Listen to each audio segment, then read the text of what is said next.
to Talking Buffalo, featuring conversations with guests from around the world of sports, media, pop culture, and all things Buffalo. With your host, Patrick Moran. All right, what is going on, everybody? How you doing? Talking Buffalo, part of the Blue Wire Network. Thank you for locking in. Audio side, video side, it is Tuesday. That means, as always, well, at least as always when possible, I'm joined by my good friend, podcaster, writer, Joe Yerdon, who, by the way, is toughing this one out. You know, he's on the injury report, but it was a game time decision. He's a go. Joe is feeling under the weather, but he's still kind enough to join us today. What's going on, buddy? I was going to ask you how you doing. I already know how you're doing. It's I'm gonna try to not sound disgusting through this entire episode because I gotta be on top of the mute button. So because I know I'm gonna be sniffling and coughing and whatever, and drinking water and sucking down cough drops, everything. Like my voice is gonna start at this, and I'm gonna see what it's like an hour later after yapping. So yeah, but other than that, doing fine. I appreciate you being on. And for everyone who doesn't know, Joe, of course, is the author of Noted Hockey on Substack. It's notedhockey.substack.com. Measly $5 per month or $50 per year. You can be a noted founder on there. That's right. All kinds of content going on with the Sabres and hockey on Noted Hockey. And it's been an interesting season for the Sabres. And one of the reasons, many reasons why I love having you on the show is compared to so many of the other people that I have on, I can never talk hockey at all with them. Right. So I love having you on for that reason. We'll get to that, though, shortly. Obviously, the Buffalo Bills saw their season end on Sunday. Very disappointing. Do you know, before we get going, and by the way, the theme for today is I have a handful of my biggest Buffalo Bills takeaways, and I want to get Joe's thoughts on all of them. And we've said this a million times on the show. Joe, not being a Buffalo Bills fan, but more of a Bills watcher. One of the reasons why I like talking to you about this stuff is because I feel like I can get an unemotional, objective response for you, whereas I tend to be a little more emotional maybe than I should. But anyway, we'll do that. We'll talk some Sabres. Before that, though, I was, in fact, literally before we hooked up to tape this show, I went back on YouTube, on the Talking Buffalo YouTube channel, which, by the way, subscribe to that if you haven't already. Hit that like button. It helps us with the algorithm.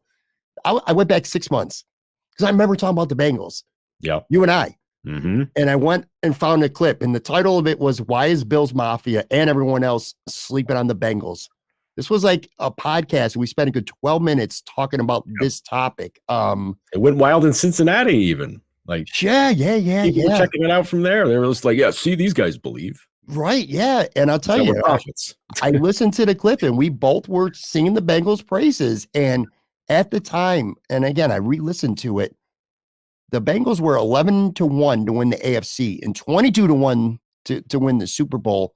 And there were 5 teams in the AFC who were bigger favorites than Cincinnati. And again, this was a team that was literally coming out of the AFC as the defending AFC champions. And I just felt like nobody was giving them the respect. And who were the 5 teams? Obviously, Buffalo and Kansas City were ahead of them.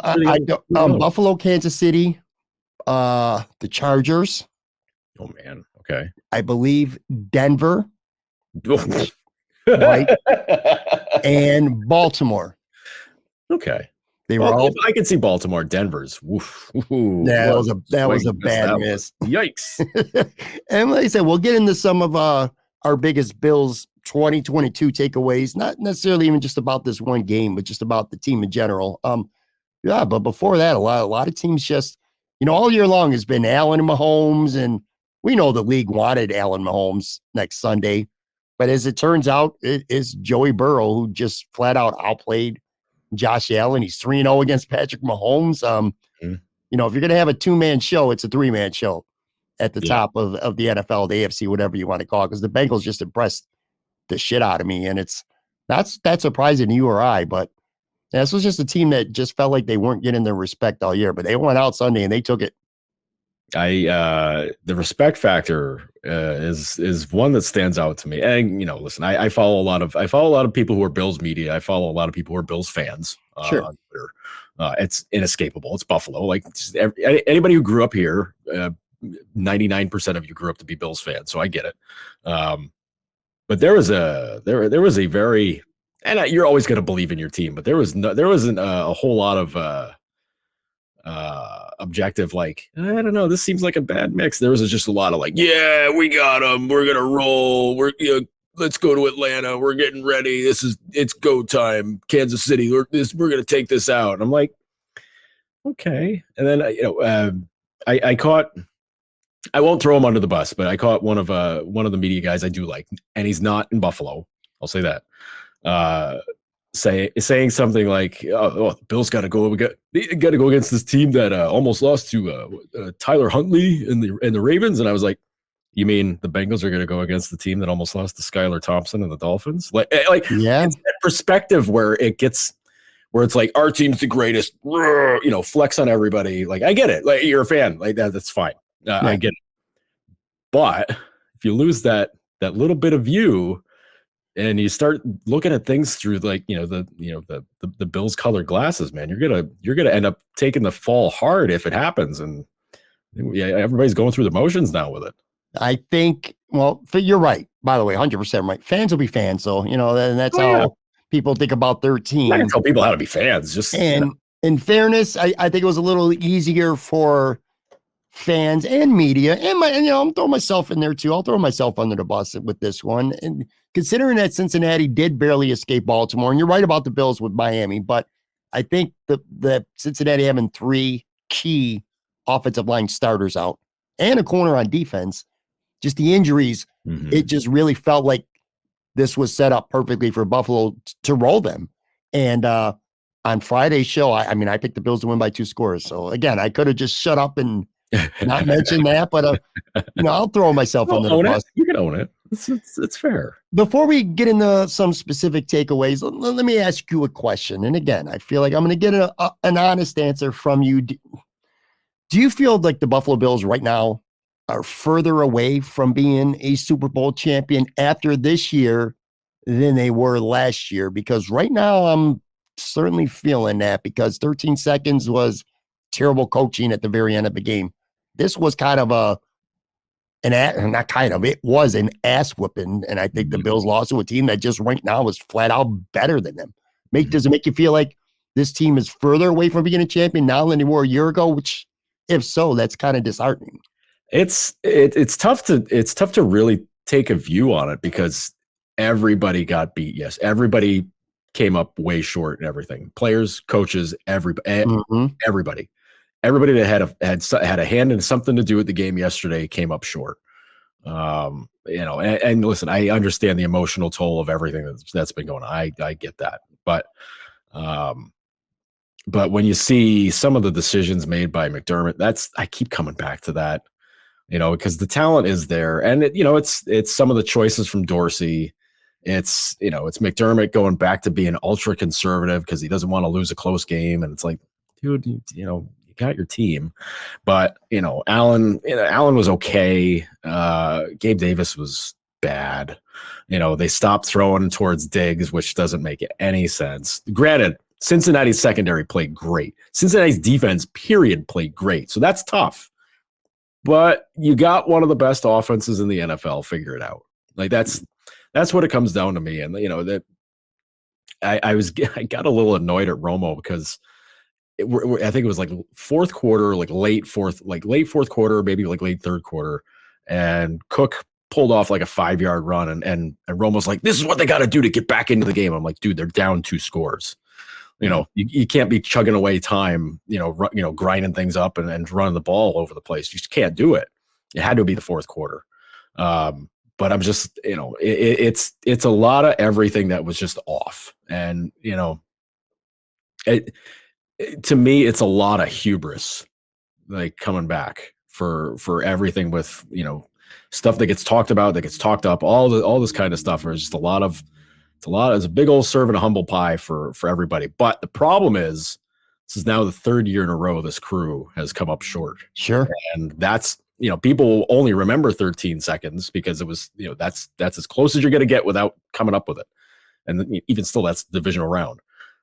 But the year before, losing to Kansas City, that was hard. Like, that was supposed to be the learning game. It was okay. We took one on the chin. We lost. It sucks. We're going to be back and get it next year. And they should have. Yeah. They did. I agree. This year it was set up pretty. I mean, pretty well. I can't say it was set up perfect because there's still, the way things broke down. There's still the 2 seed, all that stuff. But man, they did not play like a dominating, like a team that went 14-3. They did not play like that at all.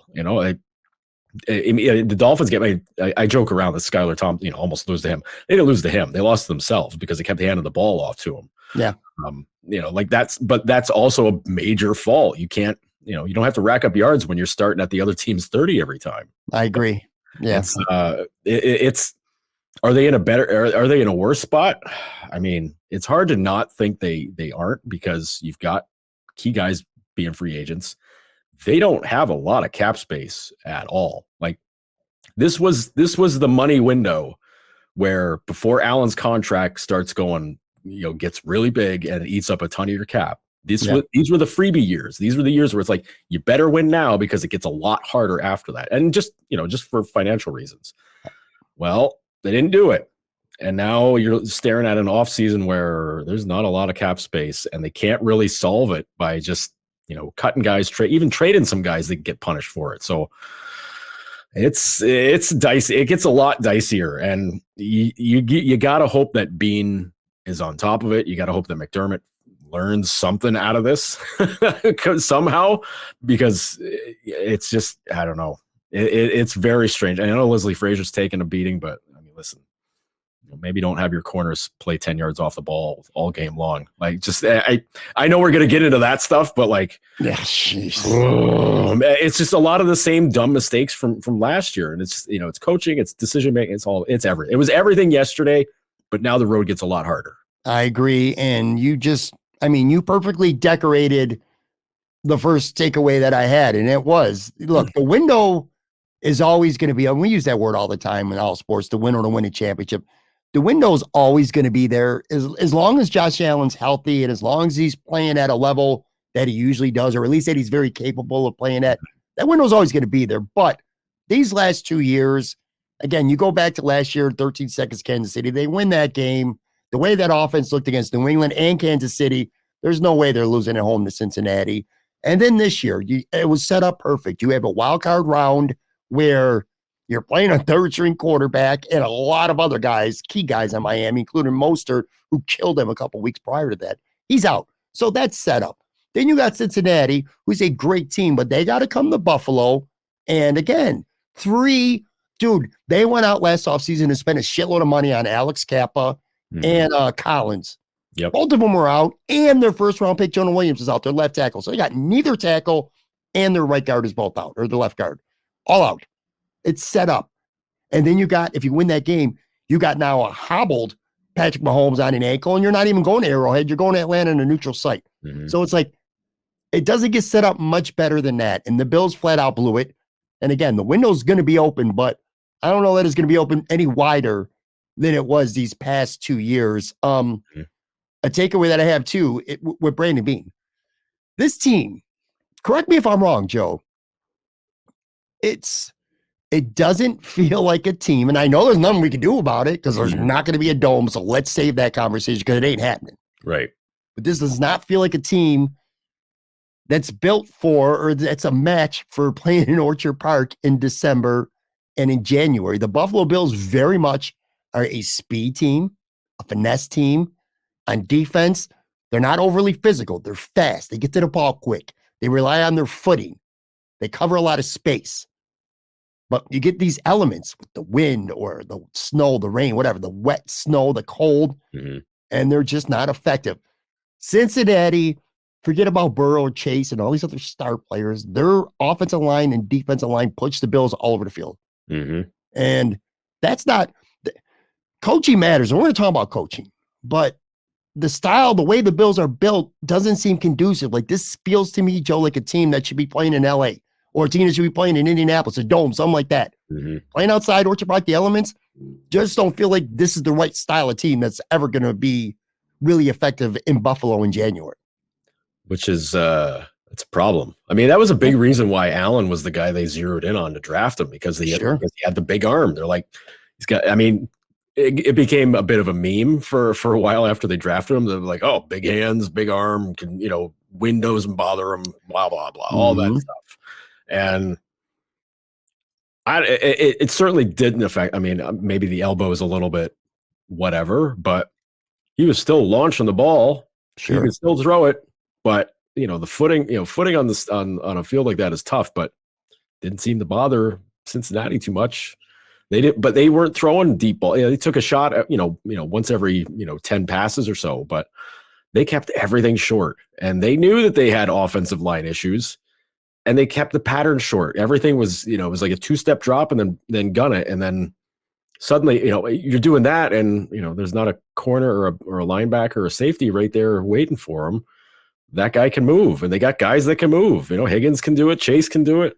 All these guys can play. Their tight end got open a few times underneath, and it was a lot of stuff like that where they looked more like a team that knew how to handle what the what the conditions were going to be like. They were able to run a lot. Mixon was really tough. He was really tough. Pirine was really tough. But they were able to gash the Bills defense at will. When they needed to run, they did it. And even Burrow got loose a couple of times, but everything about it just screamed that the Bills played it like they were on the road. You're right. Like it screamed of them not being comfortable in the elements. I know it was a loud place. My buddies of mine were there. They were it was incredibly loud early on, but you give up a touchdown on the first drive 5 minutes into the game. Yes. Everybody gets quiet really fast after that. And then, and an instant 3 and out, and then suddenly you're down 14-0. And it's uh-oh, this is a problem. I really can't remember the last time I tuned into a Bills game and I yelled at my TV before the kickoff started, before Sunday, because I was adamant. And I was right in this case. And again, I call myself out when I'm wrong, which is quite often, Joe. I wanted the Bills to win the toss and get the football. And they did win the toss, but they deferred. And I circled back to a couple weeks ago, that Monday night game where it was just 9 minutes of action, but we saw a lot. The Bengals won that toss, and they said, dude, fuck this shit. We're taking the ball. We're going down. We're getting up 7-0. Literally what they did. Sunday, what happened? The same thing. Same thing. Yep. I wanted the Bills to get the ball. The Bills, look, and this kind of leads to another takeaway of mine here. It's fair to conclude about injuries and events taking a toll on them, or, Tim Graham wrote a piece for The Athletic and he said they hit an emotional wall, which is fair. It's true. Micah Hyde, all-pro player, didn't play it down this year. Von Miller, the guy they gave a ton of money to, who, by the way, was playing like an all-pro defensive end, tears his ACL. Trey White missed most of the year, came back. He was a shell of himself, including on Sunday.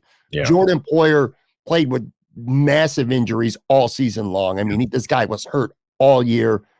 The blizzard, the DeMar Hamlin thing, they hit a wall. Matt Milano talked about it after the game, or I should say on Monday, especially lacking energy. Josh Allen kind of alluded to the same thing. And that's because they fell down 14-0 early and just didn't have that fight. They didn't have no more fight left in them for this year. So again, you pretty much conceded them going up 7-0. Yep. The Bills' first series, if you remember this, was third down. And this is Josh Allen. You got to put this on Josh. Stephon Diggs had to step on the guy, do the ball deep, didn't connect with him. He throws a good pass. It's probably 7-7. Yeah. Brand new ball game. But that didn't happen, and they kind of they ran out of energy quick. Do you think that's a fair assessment to say, not to make an excuse, because I do think the Bengals are a better football team, especially when you account for all the injuries and stuff the Bills have, without Hyde, without Miller.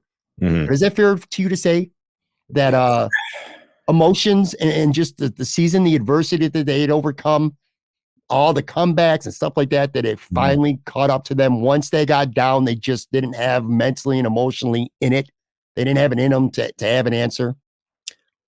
I think there's a lot of truth to that. You've got, you got the home crowd on your side, but, you give up, like I said, give up a score, 5-6 minutes into the game, that takes the crowd out. Okay. Yep. That's tough. But all you got to do is string a couple plays together on offense. You can get them right back into it. Sure. Get everybody, be like, all right, whatever, we're in this. We touchdown ain't nothing, which for this team, touchdown ain't nothing.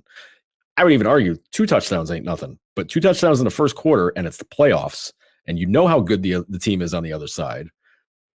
It was a perfect setup for Cincinnati because it took the legs right out from underneath the Bills, because it's just like, we've been coming back all year. We've been doing this all season long. And, at some point it just stops. And it's not the players. Like it's not, I mean, it is and it isn't the player's fault, but it's like you do it constantly all season long. And, with how that situation was yesterday, where, even against Miami, like things weren't totally clicking. They kind of were, because Miami's not that good, but still it was there was a lot of smoke and mirrors going on with some of that stuff, where the problems are there, but you can ignore them because Miami can't do anything about them in the first place. Cincinnati can, and Cincinnati did. Let me drop a stat on you. Against it, and you're just kind of like, all right, well, what do we do? You get stuck, and then your first 2 series, you're toast, and then forget it. Let me drop a stat on you about those first 2 series that you speak of. 16 plays, 9 plays of those 16 went for first down. This is the Bengals' first 2 drives. Yeah, 9.1 yards per play, and 14 points. Yep. Now again, I'm going to criticize Sean McDermott for a lot more than deferring a kickoff, right? But my point being is, you saw them do this once, and you're already, low on, you're low. The gas is low on mental energy and emotion after everything you've been through. Try to get out and score first. Get this crowd crazy. Right. I really hated that, which kind of leads to another takeaway I have here. I think it's fair now to wonder out loud, which we are, if Sean McDermott will ever get the Bills over the hump, man. Look, emotion, mental draining, whatever you want to call it. The bottom line is this is a football team in a playoff game that looked flat, that looked tight, that looked unprepared. Mm-hmm. And this is the 3rd straight year now that the Buffalo Bills, and a lot of this falls on Leslie Frazier as well. This stat, at least, is the 3rd straight year where the Bills had a top 5 defense, top 3 to 5 defense in the NFL, put up great numbers in the regular season, and then in the playoffs, when they get bounced, the defense just implodes. Mm-hmm. 3 times now in 3 years, the Bills have given up in elimination games 36 points and 417 yards per game in their last 3 playoff losses. Do you think Sean McDermott has the balls, I guess I'm asking you at this point, to make some changes, some tough decisions, tough changes in the staff? And we'll talk offense in a second, which, by the way, Ken Dorsey ain't going nowhere. I'm telling you that right now. No. Josh Allen handpicked this dude. Guy. 1 year, he ain't going nowhere unless he gets the Carolina job, which ain't going to happen. I'm talking more about Leslie Frazier and just Sean McDermott. Again, you go back to 13 seconds last year, man. You go to the way they get bounced, the way they just look lifeless on a Sunday. You could have some emotional and mental drainage excuses, but come on, man. This team just did not look ready to play football. It's got to be on the coach. I think that's a big part of it. I think it's definitely a big part of it. And you know what? I mean, Bill's got it back to 14-7, right? Allen runs in the touchdown. He's talking shit at the Bengals guys, like getting everybody pumped up. Like, that's totally why he's doing it. He gets the crowd going. Crowd loves that stuff. And then nothing. Like, the defense doesn't really make a stand. Offense doesn't come back and do anything. And it's that more applies to the emotional stand of things, because they had a shot there making it 14-7, being like, okay, we're back in this one. But when it comes to McDermott, geez, man, I was very critical of a lot of the stuff after the Kansas City game last year, 13 seconds. I was really critical of that. And my long view on it, as again, as a watcher, not a fan, was you got to take a long look. And I think we agreed on this. You got to take a long look at him and wonder if he's your guy, because the mistakes that were made in that game are ones that no coach should make. Nope. Like, you got to tell your kicker, squib it. You got to tell your, you got to have everybody on point. Everybody's got to know.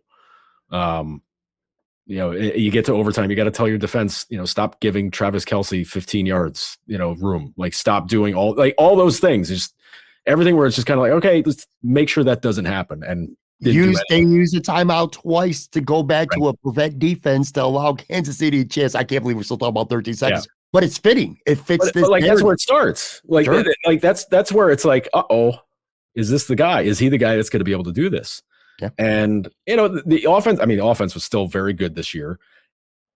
In my mind, it feels like it was more conservative, but Allen still, had the same yardage, all that stuff. But it felt like they were doing things a little, there's a lot more running. They had more success doing it, so that's fine.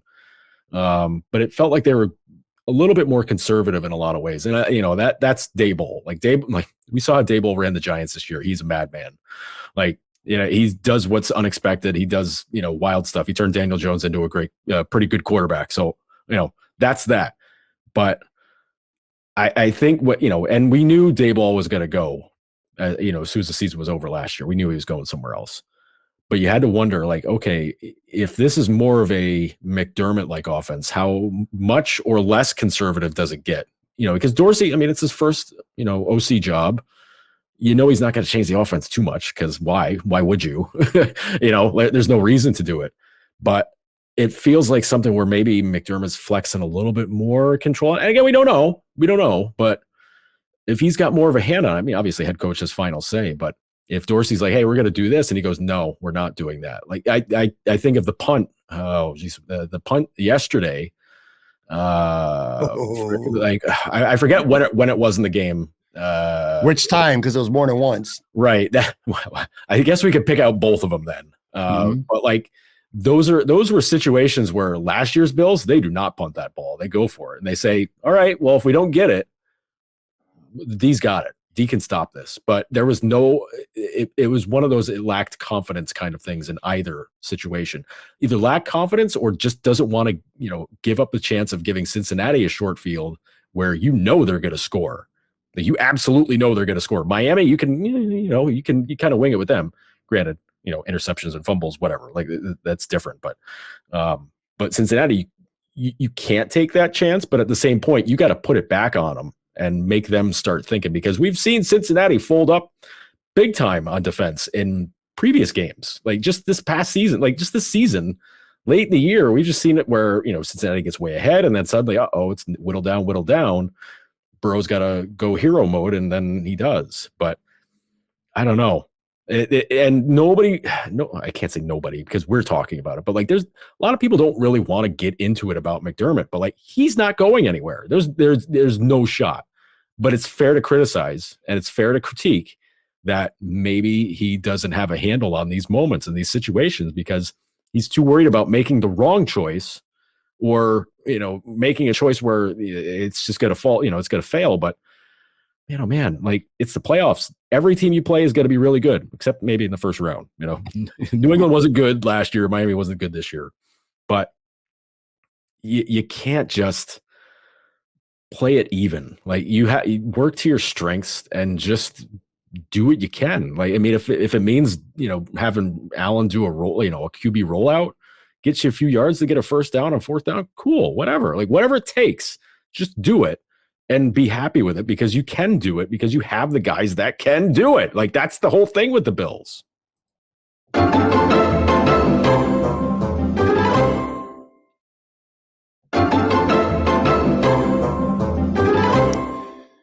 Is it fair, staying with Sean McDermott here after the break, is it fair to say that he is, without question, he's a good character coach. He's a leader of men. He did a phenomenal job when everything that happened with DeMar Hamlin. I don't want to lose sight of that. We heaped praise on him then, and I'm going to continue to do that because it was deserved.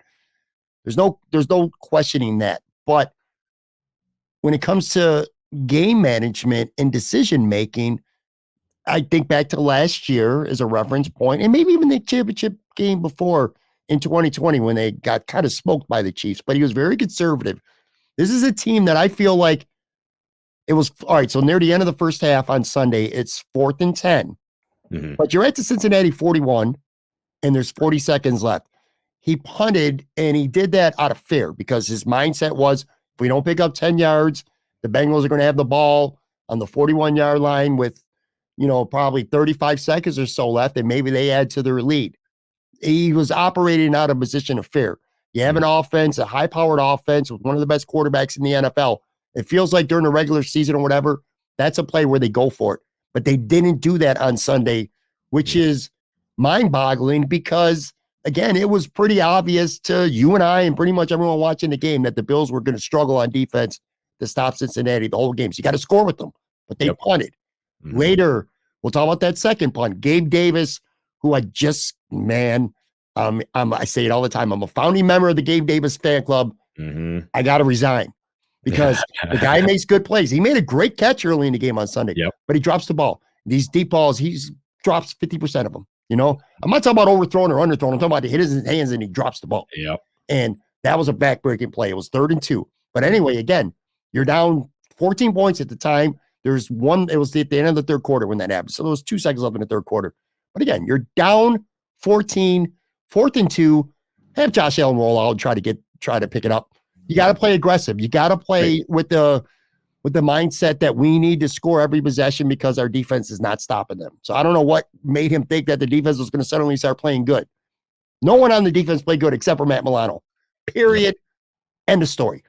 Anyway, he operates out of a position of fear. And also, it happened twice against Miami. They wasted, it didn't end up mattering against Miami, but they had to waste 2 timeouts on defense against Miami. They wasted another timeout. It didn't end up mattering again with the Bengals because they can't get the right goddamn calls in, man. I don't know. I don't have confidence at this point that he is the guy who's going to make in-game adjustments and decisions to get the Bills over the hump. So to continue on your point, like I said before the break, I think it's very fair to praise him as a leader of men, but also say, you know, this guy's just not getting it done when it matters. I mean, 13-3 in the regular season, you can't, you know, there's nothing to sneeze at here. But what does it matter when you go out in the fashion that they did Sunday? And the whole leader of men thing, the character thing, that means a lot. But, man, I ain't trying. I want to win football game. I'm trying to win a Super Bowl here. And I don't know that he's the guy that's going to be able to do it. I just don't at this point. And it's not even like losing in the AFC title game. Like you can, I mean, it hurts more, but you can stomach it more if it's a tight game in that situation. We're talking divisional round. We're talking, win and you get to the AFC title game like that. That's a spot where a team that goes 14-3 in the regular season should probably win.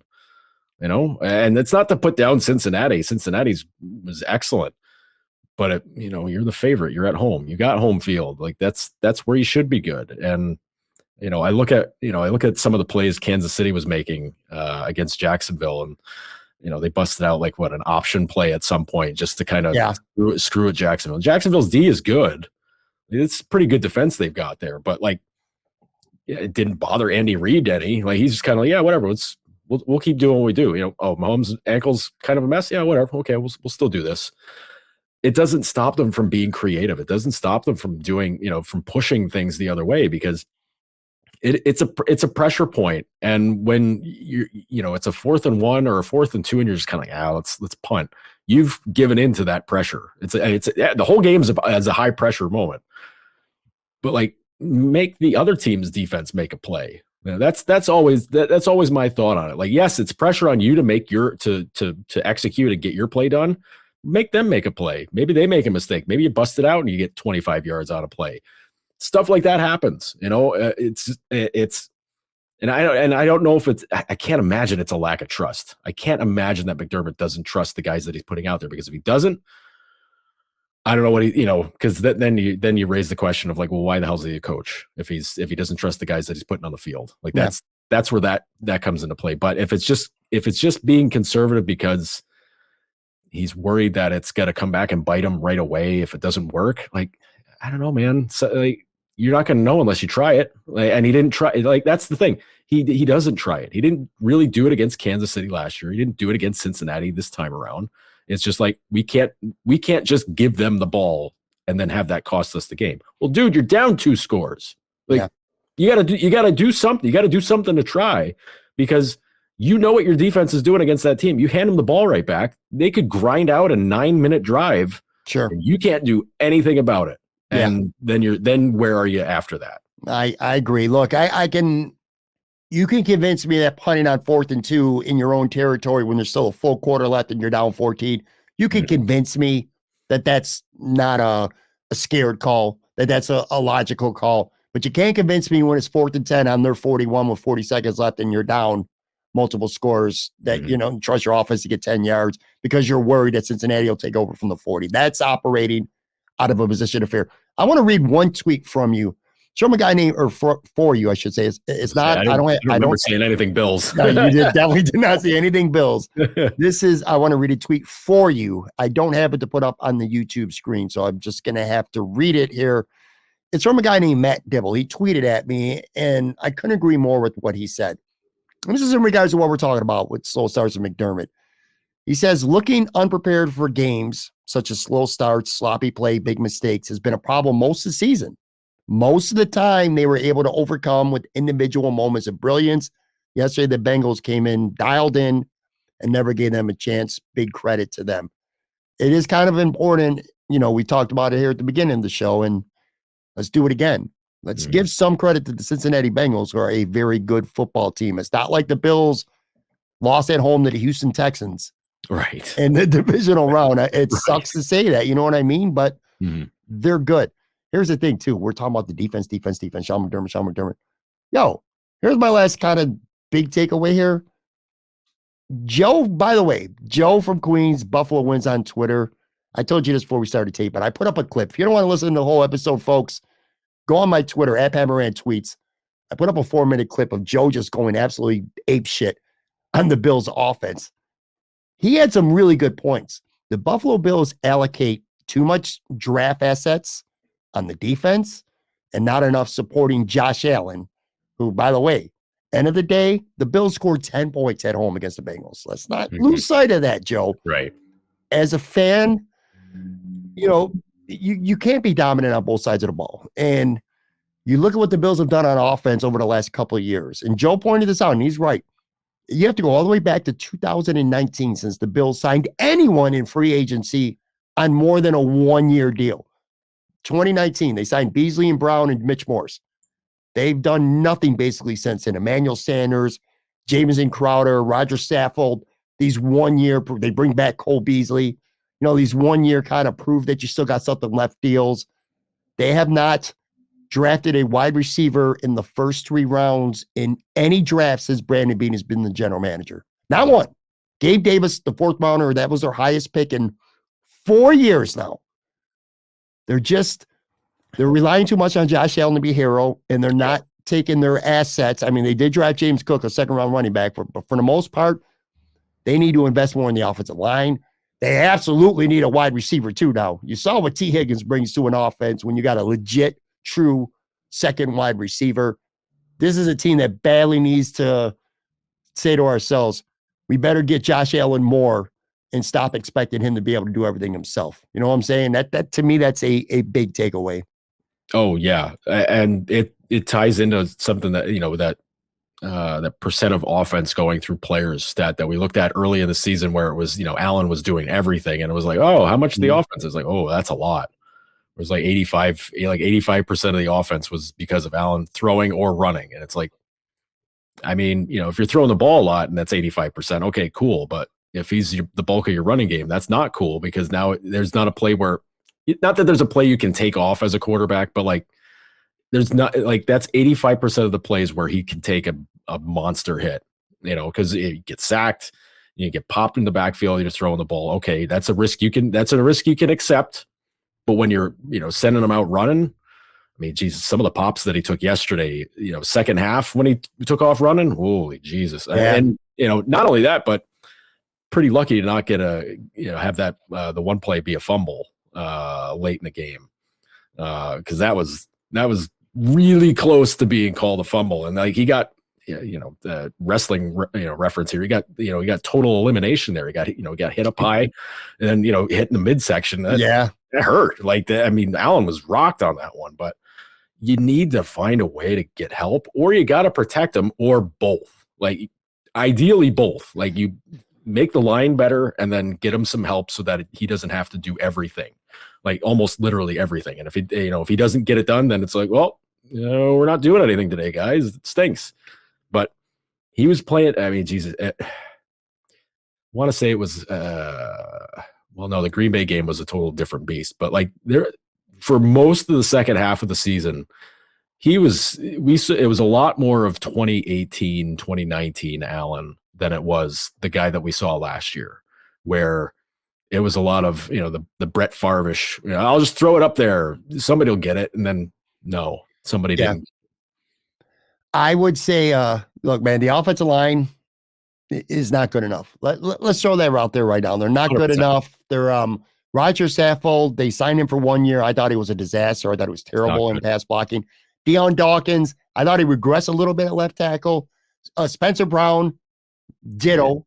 I thought he might take a big step in year 2. He positively did not. In fact, I'd go as far as to say right now that right tackle might be a high priority for the Buffalo Bills next year. Ryan Bates, all right. Mitch Morris is still pretty good. Yep. He's in the twilight of his career, though. They got to do something with this offensive line. I'll tell you, let me ask you this, too. Obviously, now in hindsight, it's regretful. But the Bills made a mistake by not being a little more aggressive during the trade deadline. You look at the 49ers, and they gave up a ton, but they got Christian McCaffrey.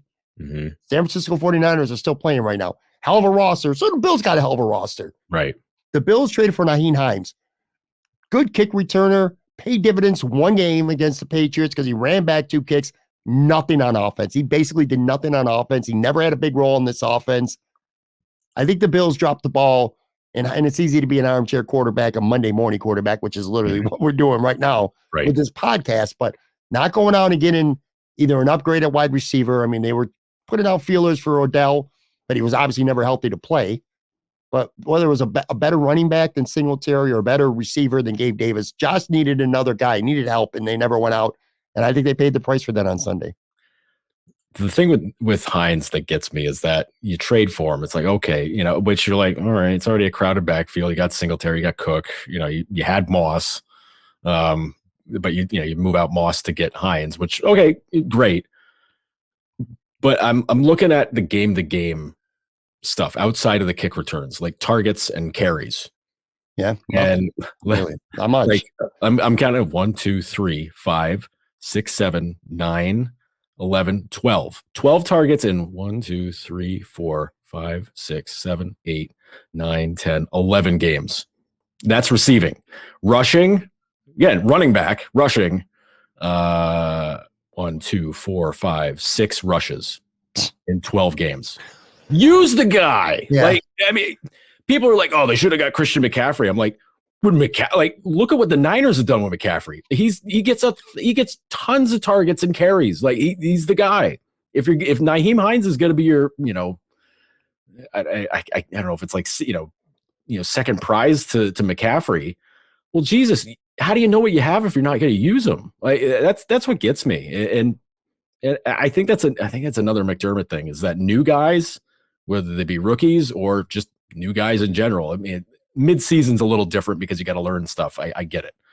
But holy smokes, like if you got these new guys, don't you want to know what they got before it's, you're 8-9 weeks into the season? And if Nyheim Hines' case, like before you're playing New England in week 17 or week 18 and he's just running kicks back, like, I mean, come on. It's crazy to add a guy and then not use him for anything. That's nuts. The problem, one of the problems with the Bills is you're going to be a Super Bowl favorite all preseason, going into the season, but it never felt like they were committed to being all in to win the Super Bowl right now. It felt like they were almost too concerned about not even just the present, but also the future. For an example, bringing in Ken Dorsey, who's never been an OC before. Maybe you're better off getting a veteran to have that job. It's like they didn't want to bring in a specific running back or a specific receiver because maybe that might take some growth away from Khalil Shakir or James Cook. That's the wrong attitude to have, the wrong mindset. Again, if you can get a guy who's going to help you win right now, a guy look, there's only a couple Christian McCaffreys in the NFL, so I don't want to just throw his name out there. You know what I'm saying, though. There's lots of guys in this league right now. If the Bills would have went out and traded for him, a running back or receiver, they could have helped this year. Again, bottom line, 10 points. One other thing about the Bills, too. I really, this is kind of a depressing thing. I told you I took a 2-hour depression nap on Sunday, not too long after the game. I realized that the Bills lost to a better team. I truly feel that. I mean, you take the quarterbacks and maybe they're a wash. Mm-hmm. The Bengals receivers are better than the Bills receivers. If Diggs and Chase, maybe they're a wash. After that, clear advantage at Cincinnati. Yeah. Tight ends. Yeah. Tight ends pretty close. The offensive line, the Bengals line was no worse than the Bills, and that was with 3 starters out. I think the Bengals, the running, Joe Mixon is a significantly better running back than anything the Bills have. I think the Cincinnati Bengals defensive line is significantly better than the Buffalo Bills defensive line, which really sucks considering how many first and second round picks are on that defensive line for the Bills right now.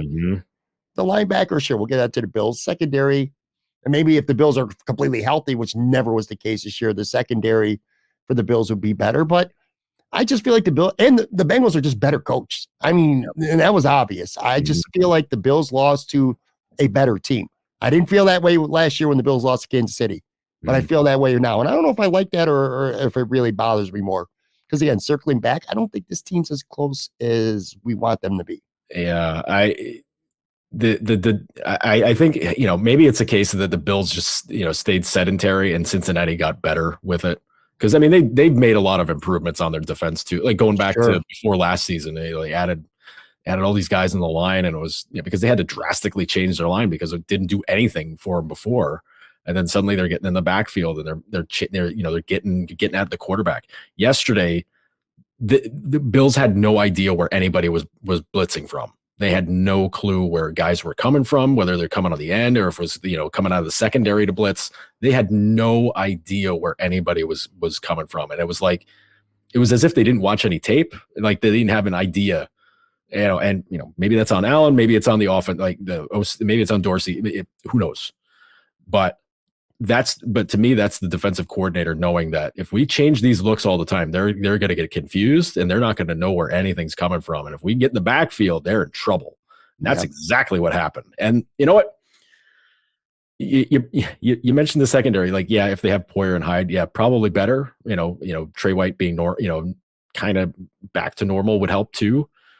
But you had a rookie corner safety for Cincinnati show out big time yesterday. Like, was a big player, was all over the place. He got the interception late in the game. Like, you know, again, that's a rookie. First year guy. Like, they trust him to be out there in those situations. I laugh. Cam Taylor-Britt had a great game for the Bengals, and I laugh because Aaron Quinn and I during mock draft season literally took that guy in the second round for the Bills. I think 4 of our 5 mock drafts. So to watch him go on and become such a special player. I'll tell you one last thing. Then I want to spend a couple minutes talking about Sabres before I let you go here. A lot of Bills fans, and for good reason, they're clamoring for significant major change. I don't see it happening though. No. First of all, to your point, and you said this, and you're right, McDermott ain't going nowhere. Nope. Ken Dorsey ain't going nowhere. Nope. You look at the offense, and you look at the right. Devin Singletary is going to be gone. James Cook is going to be that number 1 guy next year, and I think Hines was traded in part, so he'll be the number 2 next year. But like you look at the receivers, Stefan's obviously back. Khalil Shakir is back. He'll have a bigger role, and I do like what he brings. McKenzie's under contract for next year. And Gabe Davis, who, God, he's such an enigma and it's frustrating. But here's the deal. He's on a rookie contract and he's going into his last year. They're not going to cut him. I'll tell you that right now. No. So do they still go on and spend significant money on a number 2 receiver when they got Gabe Davis, who's going to be here? I don't know. Offensive line, they'll change left guard. Saffold he won't be back. He's a free agent. Maybe they use a high pick on a defensive tackle. But my point is this: on the offensive side of the ball, we want all this big change. There's not a lot of guys who aren't going to be back next year. Saffold and Singletary are the only 2 I can think of for sure on the offense that won't be back, man. Yeah, it sets up very badly. I mean, you could look at it and be like, oh, this is great. This will be perfect.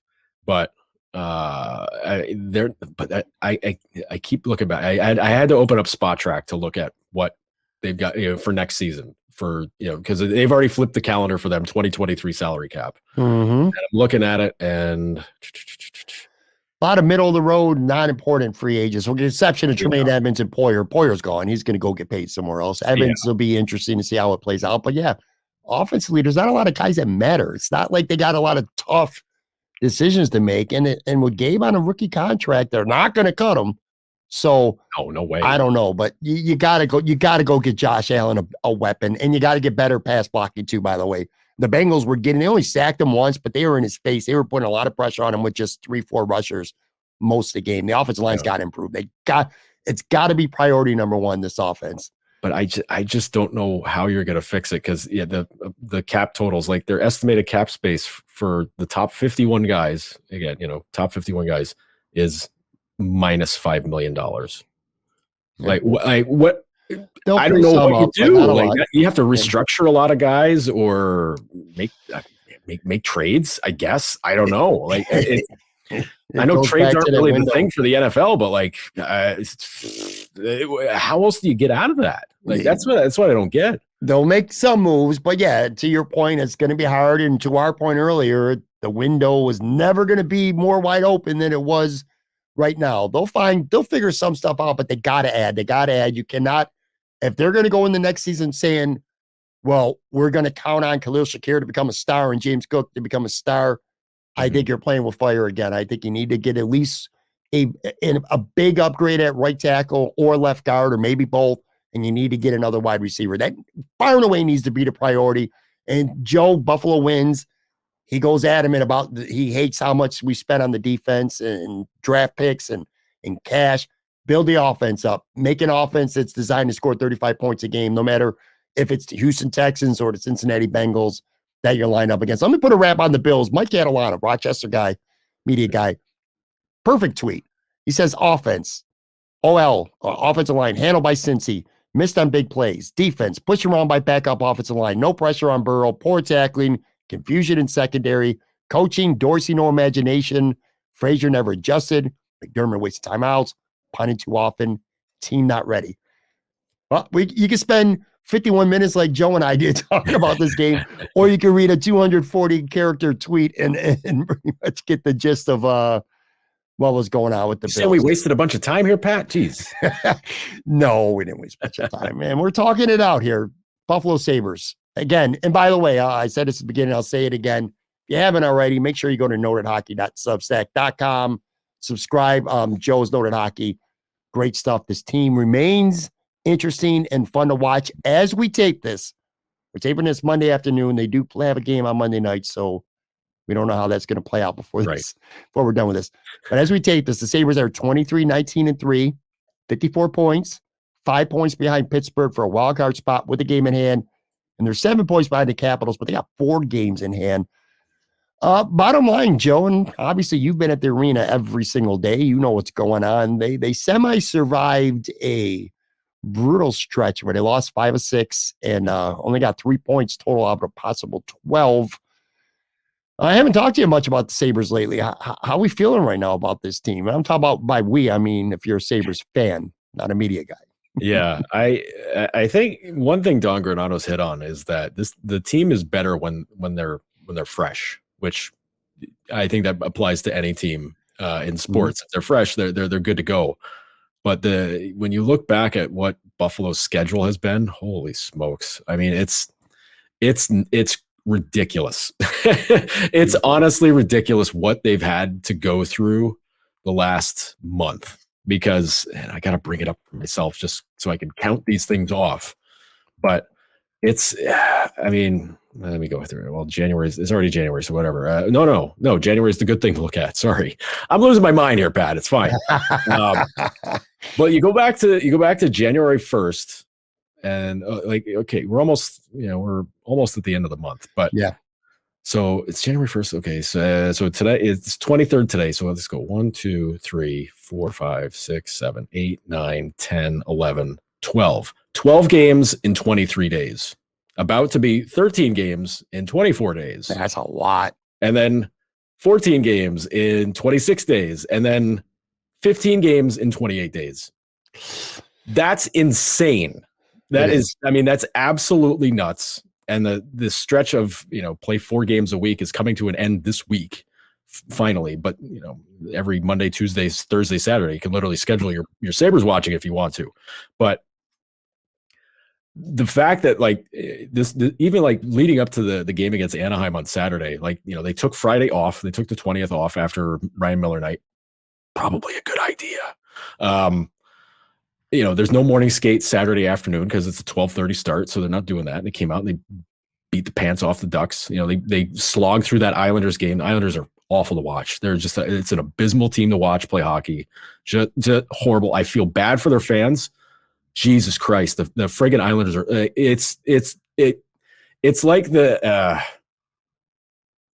I'm trying to think of the movie and I'm failing, but it's a movie where it's like, Joaquin Phoenix is sitting there and he's like at the TV and he's watching, and he's freaking out and he's, oh my God. That's me watching the Islanders because I'm thinking of the goddamn Devils from the 90s. It's the same friggin' shit that they play. Yeah. It's horrible. And it's bad to say because I love, Ilya Sorokin's a great goalie, but oh my God, man. Everything was just just fucking shut the puck, please. But which they did. They shot the puck plenty. It was horrible to get through it. But anyway, right. The Miller Knight gets them pumped up. They were ready to fly that night. If they played anybody but the Islanders, they'd probably win that night 7-0 or 7-1, something crazy. They would beat the crap out of everybody. They lose a bad game in Chicago. Might be the worst loss of the season was that game in Chicago. They're up 3-1. They lose 4-3 in overtime. Cannot do that.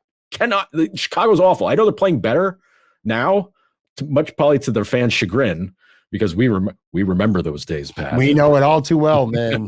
Get mad at a win. So their fans are pissed that the team's winning, but the players don't care. They don't give a crap about tanking and lotteries. They don't give a shit about that stuff. So, but that's a horrible loss. Now, granted, they're tired. It was a road game after a day game or a home game against Florida, which they lost 4-1. Florida played great. Sabres got a bit goalied in that one. But what are you going to do? But they had just won a great game in Nashville the Saturday before. So, but they've made their way through it. And it's just like a feats of the feats of Hercules or something like that, where they're just going through all these different challenges, all these teams. They got shut out by Philly and they get beat by Seattle, lose to Winnipeg. Connor Hellebuck's incredible, whatever. 3 straight home games you lose in a week and everybody's like, what the hell's going on? This team stinks again. But I don't know. They get through the Isles game. They win that.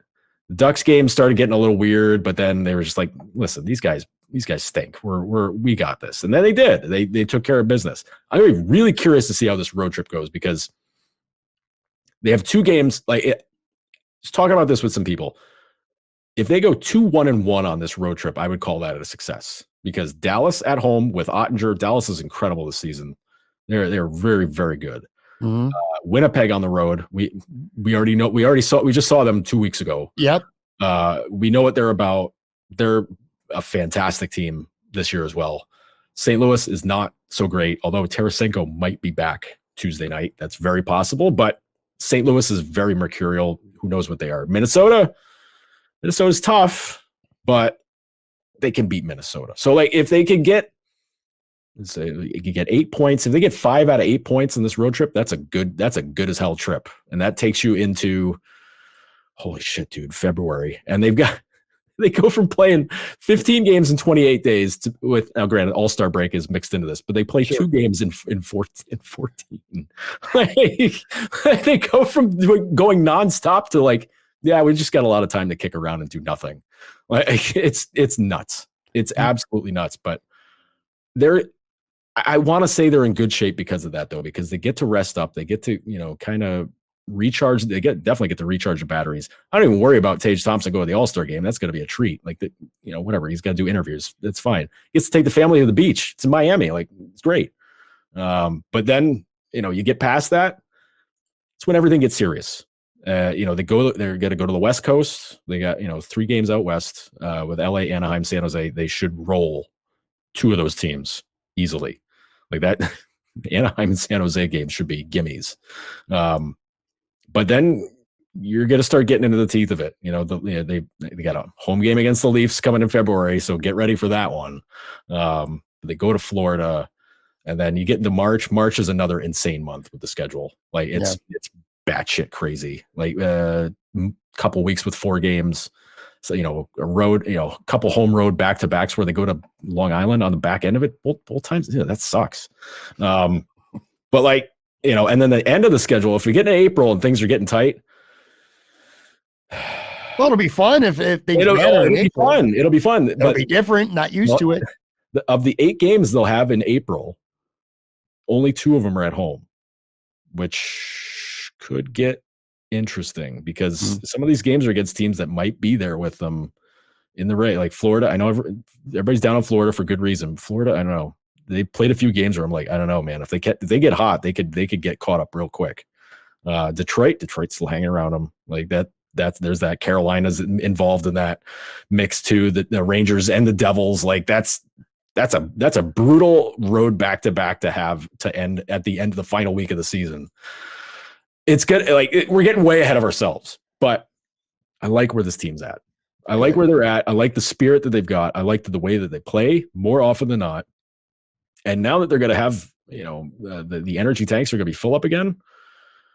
I don't know. Let's see what they're about. I know the goalie thing, everybody's worried, how they're going to handle 3. Well, they figured it out by waving and sending down Vinny Hinostroza. Like they'll find a new place for him to go. But I don't know, man. It's they'll run with it until they can't run with it. But as long as Luukkonen's playing the way he is, man, you got to play him. You have to play him. You have no choice. Like it's not like it was last year where you're like he plays a few good games and you're like, I don't know. Then he gets hurt and that solves the problem. He's healthy. He's in good shape. He's in great shape. And now he's bailing their asses out in a lot of games because he didn't see a lot of action in that Isles game, man. But he stood on his head. Like every chance that they had was a good one, and he bumped them right out of there. So like, I don't know. It's gonna be really interesting how that plays out. And then listen, if they're close to it, as we roll up on the deadline, they're gonna make a move. I would bet anything on it. They'll make a move. This isn't going to be like with the Bills when, with Tyrod and friggin' Peterman, where, they're knocking on the door of the playoffs and they're like, well, Tyrod had a really bad game. So here was the plan all along. Like there was no, they have an idea what they want to do with the Sabres, but losing games is not part of that. It's just they're ahead of schedule in the fact that they're winning and they're competing so hard and that they are in the race. Like that's the only difference. A lot of people, a lot of us thought they would not be this close to it, but now they are. And when you're that close to it, this part of the season, man, you got to go for it. The Buffalo Sabres potentially being trade deadline buyers. That is definitely an interesting vibe and not one that I am used to hearing about, much less talking about. It's been a while. It's been a long while.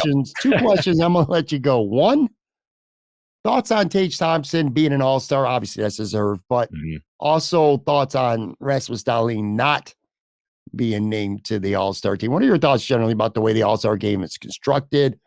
I mean, I don't know players around the league like you do, but it certainly feels to me like Rasmus Dahlin should have been represented in the all-star game. So let me get your thoughts on that.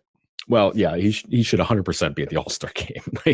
He's the second leading defensive. Jill Thompson thinks so more than anyone. Well, yes. Yeah. Well, that's a given. Even if he was having a horrible season, she'd be like, true. A little biased there, but it's listen, the format's fun. The 3-on-3 games, like the round robin 3-on-3, like that's fun. I love that. That's great. Problem is, you have to have a representative from every team. Which, I guess it's a problem. I don't know. It's the All-Star game. You want everybody represented. I understand. I get it. Do some of these teams deserve a representative? Probably not. I don't think I need to see a Columbus Blue Jacket at the game. I don't think that's really necessary. Whoever else is at the bottom of the standings, I don't need to see some of these teams. I just don't need to see. Do I need to see a guy from Montreal? No. Ottawa? Probably not. Anaheim? No. Chicago? No. Arizona? Nah. San Jose? No. Vancouver? Hell no. But half those teams are in the West, so it wouldn't matter anyways. But yeah, Dahlin deserves it. But you know what? Dude's playing 25, 23, 24, 25 minutes a night, playing all the hard situations. He gets to have a vacation. Yeah. If I'm the Sabres, I'm like, it'd be really cool if he was there, but I'm really kind of happy he's not. Kind of like a lot of baseball managers who their pitcher gets, named to the All-Star team. They don't want him to pitch in the All-Star game. Right. They just want him to be there, but you don't necessarily need to physically participate. Last question. I'm going to let you go. Let's circle back to last week because you were there. You were in the press box. I watched it on TV. Mm-hmm. It looked fun and it looked pretty sentimental, maybe a little emotional as well. I'm talking about Ryan Miller night, of course. Kind of just take fans who maybe weren't in the building last Thursday, behind the scenes a little bit. Like, what was that vibe like? It just felt like it was an important thing. And let me extend the question too. Do you see now that this went off and it just looked like a complete success organizationally? Do you see maybe a couple more guys not too far down the road getting their number in the banner and or in the Raptors and stuff like that? As far as other guys getting their numbers hung up, I'm not sure about that, honestly. Sabres Hall of Fame is a whole other thing. Like I think we'll see a few guys, because I think Miller was the first guy to go in the Sabres Hall of Fame since 2012. Mm-hmm. I think like that's a long time. It's a long time. But you know what? So many of the guys that you're like, oh, well, these guys will be part of it. You needed them to retire because you're thinking about it and it's like, oh, they're still playing. Oh, okay. Well, let's just button that up for a little bit. But, one of the guys that talked about Ryan, the other, that night, Thomas Vanek, to me, he's the next guy that Right. goes to the Sabre Hall of Fame. So as far as I'm concerned, he 100% deserves it. 40 goal scorer. He was so great. He was such a great player here. He got a lot of crap towards the end, because he deferred probably way too much, and even joked about that to us, which he's probably passed it up a little too much. He's like, yeah, okay, that's good one. That was all of our criticism about you, Thomas, is that you just kept. It's like, oh, he's got a great opportunity. Oh no, passed it to whoever is on the other side. Cool, but the vibe was just it was such a warm vibe because this is the first guy of that generation of Sabres that's getting honored. And so many of the guys that were there, I mean, a lot of them are guys that were Sabres not all that long ago. I got talking quite a bit with Drew Stafford, after the game and chatting with him and catching up. And it was just like, he told me, he goes, I think we had almost the entire 2008, 2009 team here tonight. And I'm like, no kidding. He's like, yeah, it was all basically all of us. And then, JP Dumont too, because, JP was there when Ryan started. So, everybody, JP could be the mayor of Nashville and Buffalo at the same time. And everybody would be like, yep, that's good. We like that. But it was just, everybody coming together, and the appreciation for Ryan was so high. All these guys were, you don't show up to a thing, and think like, screw this guy, whatever. I'm here for the party. Like these guys all love him. And like those guys were really tight. So many of those guys came up together, like Pominville, Vanek, and Miller all coming up from Rochester together. Derek Roy too. Like, all these guys, it was just, it was kind of like a class reunion, but like a good one that people look forward to, not one where it's kind of like, geez, this thing's coming up again. It was totally different. And, the guys, all the guys loved it. And like for the fans, I saw a lot of people saying like shed a few tears during that. And I'm like, yeah, I get it. Yeah. I 100% get it. Cause like that, it goes back to the time when they were last good. And Miller was the guy that wore his heart on his sleeve every time. Like he was a very emotional player. I know he got a lot of crap, when he was a rookie, because there were some times after games where he'd be, shedding a couple tears and just being mad at himself. But I mean, don't you want guys like that? Don't you want guys that are that into it that they just get like so pissed? It's like Jamal Williams with Detroit. Like that dude went through 5 emotions in a post-game interview, but you're like, I love that guy. Like you pull for people that are like that. And hearing the stories from guys talking about how Miller was in practice, how he would get pissed when guys would score on him, or guys would just be like, I never scored on him. Like, it was wild. It was wild to hear that, because you're like, wow, that's exactly like what Hasek was when he was here. And there's like all the same stories. And Miller was a huge Hasek fan, which of course he was. He and I are like the same age basically. So like, yeah, I was a Hasek fan too. Cool. Like, that's a perspective I can understand. Right. Sure. So it was just really neat. And it was, to have those guys back and being welcomed back and have the ceremony be such a good ceremony. Everything about it was great. The videos that they did for him, the message from Hasek that they got for Ryan. He's like, welcome to the club.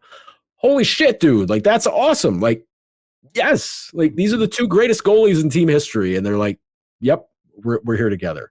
Like it's what you want. Like that's the stuff that people love. And it was just such a, it's not an overdue recognition, because Ryan just retired like within the last year or so. But the fact that they jumped on it so fast to be like, nope, Sabre Hall of Fame, his numbers going up was such a relief, because I think if it was something that got dragged out for a while, then you start getting, it gives credence to a lot of people that were just like, well, he never won anything. He wasn't caught. He didn't win a gold medal. Like all that crap. Like, you don't need to give those people any fuel. They're going to be angry about life forever. Miller was he's the winningest goalie in team history. He's the winningest American goalie of all time. Like, I don't know what else you can say about the guy. I mean, his 2010 season is maybe the greatest season of goaltending I've seen since Hasek. Yeah. Him at the Olympics. I mean, geez, shit luck. I mean, Canada's loaded, USO is loaded. Stuff happens, but like him winning the Vezina that year was that's an open and shut case. He was brilliant that entire season. And the only reason the Sabres were really in the playoff mix that year, or were in the playoffs, was because Miller was awesome.